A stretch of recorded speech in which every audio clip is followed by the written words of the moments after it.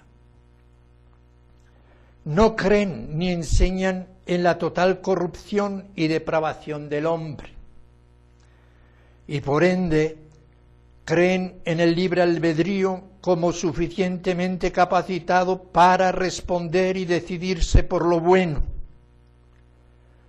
y en especial por decidirse en favor y aceptación del Evangelio. Además creen que la voluntad humana tiene capacidad o poder para perseverar en los caminos de la fe.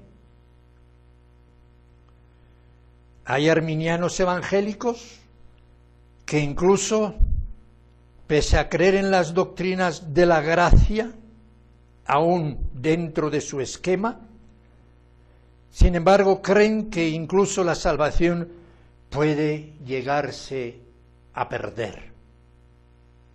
Otros no, sabemos que no. Pero la consecuencia lógica de recibir este sistema, donde depende del libre albedrío y de la decisión humana, es lógico llegar a entender, a aceptar que la salvación pudiera perderse. Por otro lado, estuvimos también así, someramente, viendo el error universalista. Ya comentamos que consiste en creer que al final todos se salvarán, que Dios perdonará a todos y nadie irá al infierno, que Dios es bueno y no puede tener preparado un lugar para sufrimiento eterno, como es el infierno.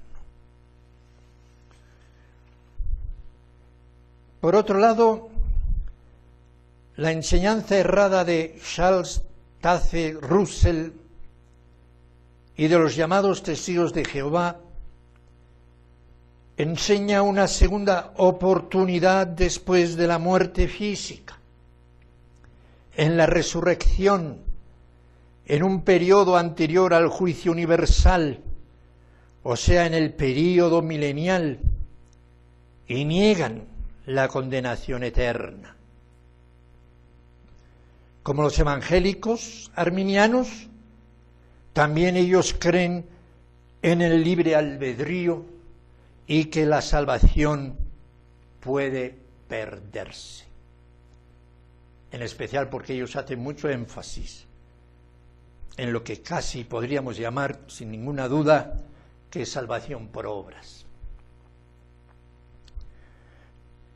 El argumento arminiano se basa más, y yo quisiera que tomaran notas mis hermanas y mis hermanos y también estudiantes que están siguiendo estas exposiciones y estos estudios acerca del esquema bíblico de la gracia. El argumento arminiano se basa más en ilustraciones y en logismos humanos que en una recta interpretación de las Escrituras. El esquema arminiano o sistema herético que predomina en los púlpitos evangélicos pretende que aunque el hombre ha caído en pecado, esto no afecta tanto a su voluntad como para no poder decidirse a aceptar o rechazar la oferta de salvación. Y esto, en lugar de probarlo con las Escrituras o textos interpretados y aplicados teológicamente, usarán en muchos casos, mediante ilustraciones, bien inventadas o bien sacadas de realidades de la vivencia humana, dándoles la aplicación que les es conveniente y ajustada a su esquema previo. Tomen nota, harán énfasis en esto. Esta será su didáctica, su metodología de exposición doctrinal. Una ilustración muy usada es la que viene a llamarse la de el salvavidas. Y ni siquiera será necesario que se lo anoten porque es fácil de recordar. Solo el título ya les vendrá a la memoria esta ilustración tan usada por el arminianismo en sus púlpitos y en sus campañas evangelísticas y de avivamiento. ¿En qué consiste esta ilustración? Pues en que el pecador viene a ser como aquel náufrago que, hundiéndose el navío en que viajaba, se le envía la ayuda, lanzándole un salvavidas. Él, el náufrago que está tipificando aquí al pecador, solo tiene que agarrarse al salvavidas y esperar ser sacado del mar. Concluyen, si él quiere salvarse, tiene que aferrarse al salvavidas. Es su decisión y su determinación, supervivencia. El salvavidas será para ellos el Evangelio de Jesús. Quien lo lanza, este salvavidas, es la Iglesia, por medio de los ministerios de la evangelización y predicación. Quien lo saca del mar, a ese náufrago que acabaría pereciendo ahogado, es el poder de la gracia de Dios, si está asido al salvavidas, y así tirando hacia la orilla llegará al lugar seguro. Tremenda imaginación. Menudo alarde en la oratoria y psicología hacen con este tipo de mensajes y de predicaciones. Muchos de ellos se lucen como oradores y le dan infinidad de aplicaciones y giros a esta misma ilustración que les he presentado. Hacen alarde de oratoria con este tipo de mensajes y predicaciones. Ya les hemos oído y visto en sus actuaciones, pero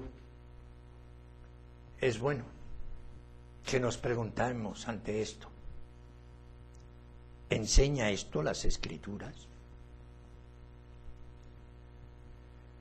¿Es este el mensaje salvador dado por el Mesías y los apóstoles? Recuerden, como hemos estado meditando ya en 2 sesiones anteriores, el mensaje de Pedro en el Pentecostés, el cual está propuesto como modelo del auténtico mensaje evangelizador y de testimonio de la Iglesia. Recuerden y repasen el mensaje de Pedro en Hechos capítulo 2 y contrasten con esta ilustración que pretende ser una predicación evangelística que va a llevar a las almas al conocimiento de Jesús. Otro ejemplo es el que se refiere al enfermo que sintió su enfermedad como grave, mortal, y habiendo ido al médico se le dio una receta con el medicamento sanador. Y ahí está siempre el énfasis. Él debe tomar el medicamento insistirá el predicador, porque tiene que incitar a la reacción, tiene que incitar psicológicamente a la reacción de los oyentes. Él está enfermo, mortal, siente su enfermedad, el médico le da la receta, él debe tomar el medicamento. Si no lo toma el medicamento, morirá, no sanará. Tiene que elegir, tiene que decidirse y tomar el medicamento. Pretenden buscar apoyo en esto último, en las escenas de los evangelios y en textos sueltos, descontextualizados, y sin una apropiada hermenéutica ni teología que esté acorde con la enseñanza total de los apóstoles dada en el Nuevo Testamento. Incluso pasan por alto expresiones del propio Mesías, como leemos en Juan 6:44. Udeis dynatai elthein pros me. Nadie podrá venir a mí. E a me ho pater ho pensas me helcuse auton. Si el Padre que me envió a mí no lo trajere. Caiego anasteso auton te esjate gemera. Y yo lo resucitará él en el último día. Lo he citado expresamente en griego para que repasemos, para que maticemos sobre este vocablo, helkuse, helkuse.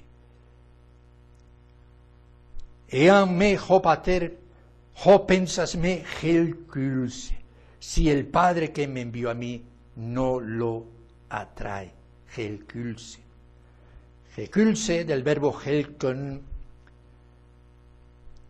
tiene su traducción y significado en nuestro español: tirar de algo, arrastrar, sacar, tender, alzar, arrastrar con violencia, violar, atraer hacia sí, conducir o atraer por la persuasión. Y será precisamente, si lo miramos, todo el contexto en que está usado este versículo y este vocablo el que nos remarca este matiz y el sentido que debe trasladarse al español. Está en Juan, como hemos dicho, Juan 6. Juan 6. Hemos leído el versículo 44, pero versículos anteriores leemos, por ejemplo, en el versículo 36, mas os he dicho que aunque me habéis visto, no creéis. Aunque me habéis visto, no creéis. Todo lo que el Padre me da, vendrá a mí, y al que a mí viene no le echo fuera. Y es donde insiste, más adelante. No murmuréis entre vosotros. Ninguno puede venir a mí si el Padre que me envió no lo arrastrare. Y todos estos matices que hemos leído están incluidos en este concepto. Algo que obra Dios frente a la imposibilidad, la incapacidad del hombre. Así pues, con este solo versículo ya tendríamos la respuesta de cuán inapropiada es esa idea del náufrago que tiene que agarrarse al salvavidas. Y así hemos oído muchas ilustraciones arminianas en los púlpitos evangélicos. Y lo terrible es que esto sustituye a la palabra de Dios. Esto es el gran problema, que esto sustituye a la palabra de Dios. Y este es el argumentar teológico, el pensar lo que va quedando en la mente del pueblo, en lugar del testimonio directo de los escritos y las afirmaciones bíblicas. Van quedando estos ejemplos como si fueran palabra de Dios. La sustituye. Es una burda tergiversación, es una deformación y corrupción teológica de la doctrina bíblica y apostólica, y por ende también cristiana reformada.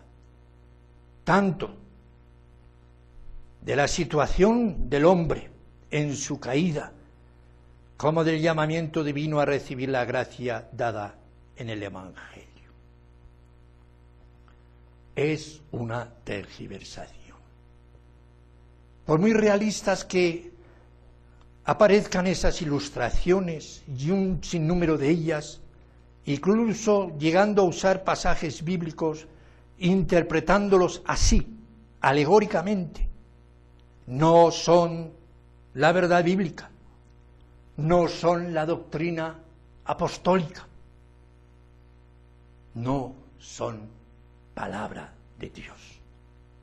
Es tergiversación por esa rebeldía que nace del corazón del hombre en no quererse someter a la soberanía de Dios, no aceptar su señorío, su supremacía, su derecho a hacer lo que Él quiere con su propia obra.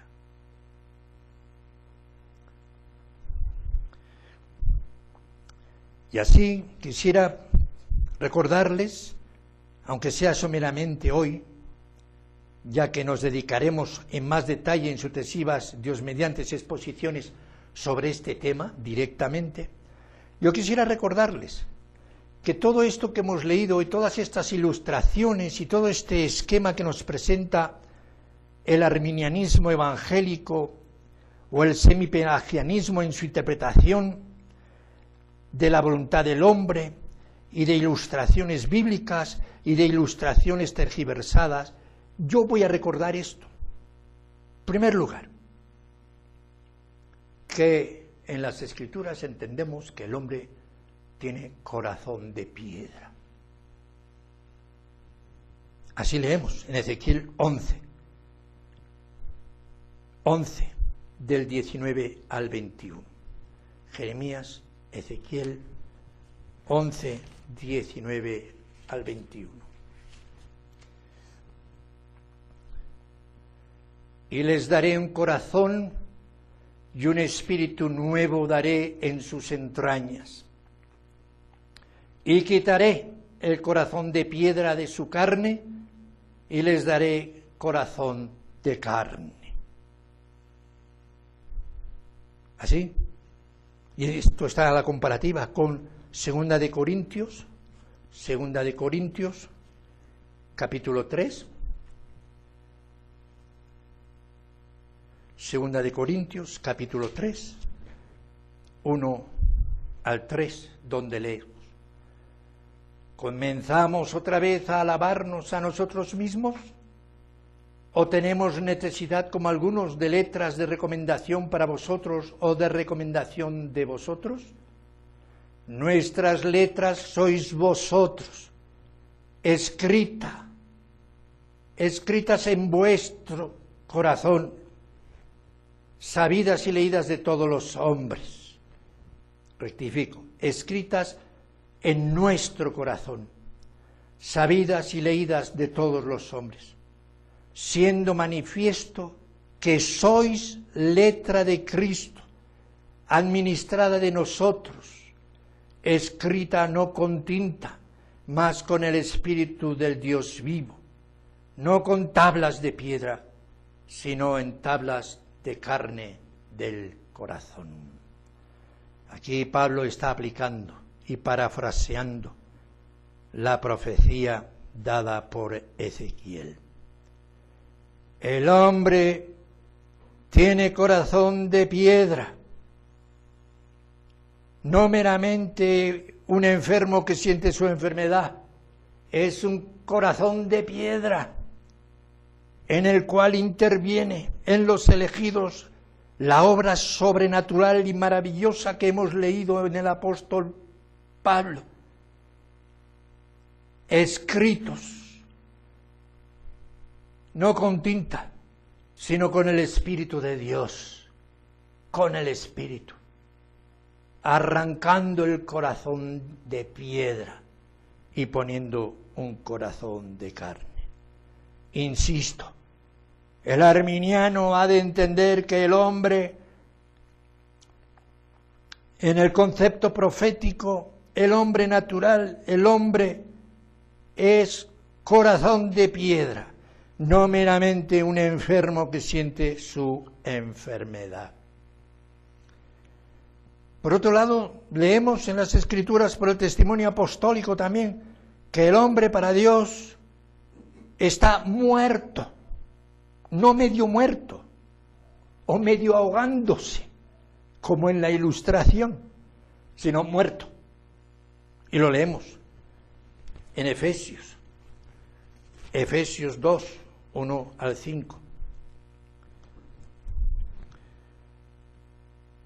Y de ella recibisteis vosotros, que estabais muertos en vuestros delitos y pecados, en otro tiempo en que anduvisteis conforme a la condición de este mundo, conforme al príncipe de la potestad del aire, el espíritu que ahora obra en los hijos de desobediencia, entre los cuales todos nosotros también vivimos en otro tiempo en los deseos de nuestra carne, haciendo la voluntad de la carne y de los pensamientos, y éramos por naturaleza hijos de ira, también como los demás.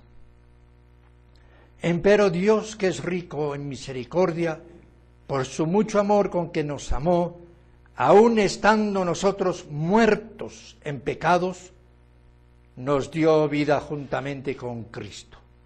Por gracia sois salvos. Esta lectura del 1 al 5 tiene tantos matices donde profundizar. Solo esta lectura está contradiciendo todos estos dos esquemas que hemos leído y la posición arminiana. Muerto, no medio muerto o medio ahogándose a punto de morir. Muerto, esclavo del pecado, sometidos a la potestad del aire, hijos de desobediencia, hijos de ira, como los demás. Por otro lado, entendemos que las Escrituras nos está enseñando que el hombre no convertido, la descendencia de Adán después de la caída, está en las tinieblas en su mente, está en tinieblas, no meramente confuso, está en tinieblas. Lucas 24, 45. Lucas 24, 45.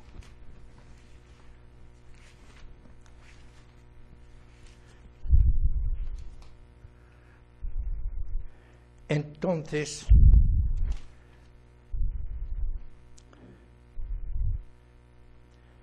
y él les dijo: estas son palabras que os hablé, estando aún con vosotros, que era necesario que se cumpliesen todas las cosas que están escritas de mí en la ley de Moisés y en los profetas y en los salmos. Entonces les abrió el sentido para que entendiesen las Escrituras. Pese a haber estado con él, pese a haber estado oyendo, pese a haber estado instruidos, pese a estar en la comunión de los apóstoles y en la reunión de los escogidos de aquellos tiempos, ellos todavía no habían alcanzado al entendimiento, al sentido, y él les abrió el sentido de las Escrituras. En 2 de Corintios 4:4, Segunda de Corintios 4:4, leemos: en los cuales el Dios de este siglo cegó los entendimientos de los incrédulos, para que no les resplandezca la lumbre del Evangelio de la gloria de Cristo, el cual es la imagen de Dios.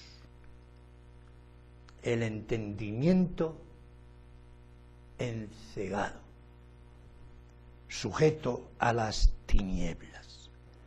Efesios 1:18. Efesios 1:18.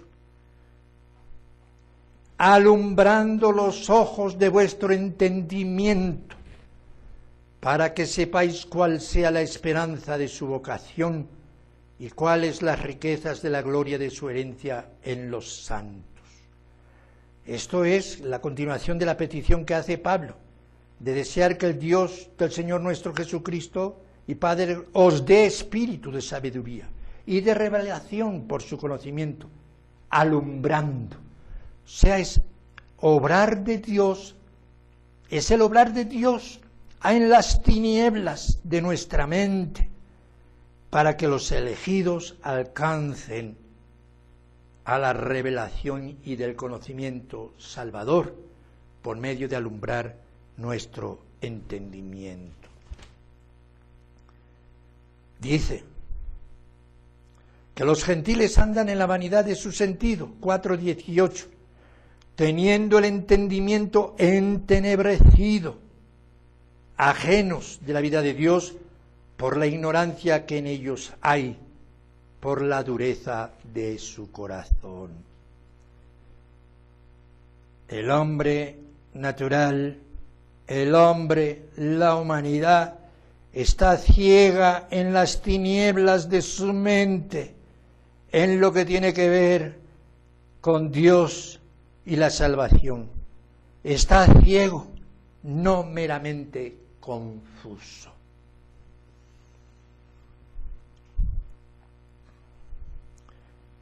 El hombre necesita nacer de nuevo, y así lo leemos en las propias palabras del Mesías en Juan 3 del 1 al 8. Juan 3 del 1 al 8, donde leemos, bueno, ya sabemos, es la relación con Nicodemo, y luego ya pasamos a estas palabras del Señor. Respondió Jesús y díjole: de cierto os digo, que el que no naciere otra vez no puede ver el reino de Dios. Nicodemo pregunta cómo puede hacerse esto, y el Señor insiste: el que no naciere de agua y del Espíritu no puede entrar en el reino de Dios. Lo que es nacido de la carne, carne es; lo que es nacido del Espíritu, Espíritu es. Tito 2:5. Tito 2:5. Leemos: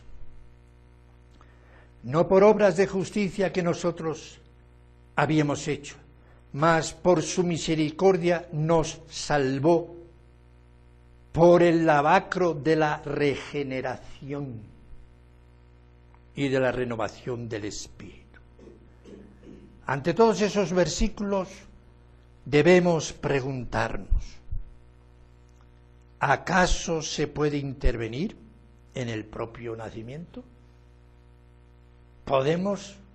¿Se cuenta con nuestra voluntad y nuestra decisión para nacer? ¿Por qué hemos de pretender que en el nuevo nacimiento, en el nacimiento por el Espíritu, es por decisión, por aceptación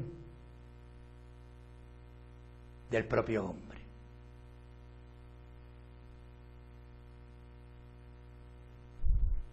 Estos son algunos de los puntos que, frente a esos esquemas y a esas ilustraciones, habría que ir considerando uno por uno y profundizar más y más. Hemos abierto, pues, un estudio, una meditación acerca del hombre, vamos a meditar dentro del esquema, dentro de la enseñanza del sistema bíblico de la gracia soberana, vamos a estudiar, vamos a meditar acerca del Dios absoluto y del mito humanista del libre albedrío. Y hoy nos ha servido como un planteo de posiciones. Queda abierto el que mediten, que vean, comprueben cada uno de estos enunciados que he hecho, cómo ellos en sí mismos y por sí mismos, sin gran erudición, sin gran preparación, sino con un entendimiento limpio, libre, lógico, vemos que esas ilustraciones son una tergiversación de la verdad bíblica. El hombre está muerto. El hombre tiene corazón de piedra. El hombre está ciego en las tinieblas. El hombre necesita nacer de nuevo. Y vamos a insistir. Muerto, no medianamente muerto o medio ahogándose. Con corazón de piedra, no meramente enfermo. Ciego, no meramente confuso y necesitado de nacer de nuevo. Y la pregunta frente a esto es, ¿podemos intervenir por nosotros mismos en el nacimiento?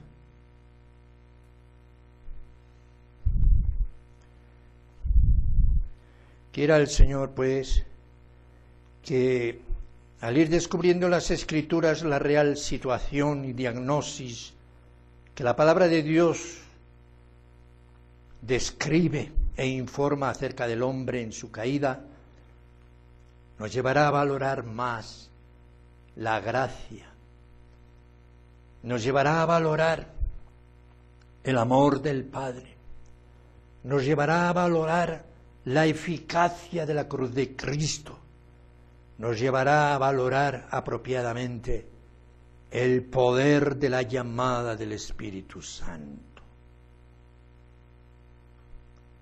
Y haremos justicia cuando aceptamos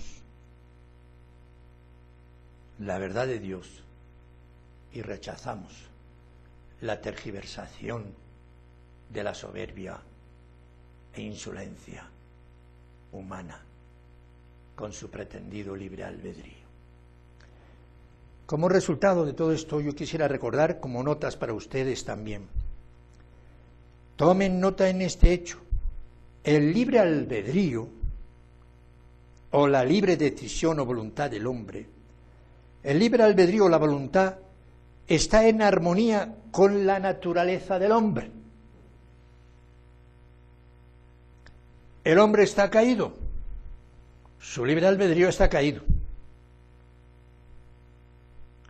El hombre está muerto, su libre albedrío también está muerto. El hombre está corrompido en su naturaleza, corrompido está también su libre albedrío y su capacidad y voluntad de decisión. El hombre, después de la caída de Adán, pasa a estar viciado e inclinado al mal. Su libre albedrío también está viciado e inclinado al mal. Según es la naturaleza del hombre, así son sus facultades. Y si el hombre, por la gracia de Dios, llega a estar santificado, su voluntad también será santificada. Apliquen la lógica del maestro. Los frutos corresponden a la naturaleza del árbol. Amén.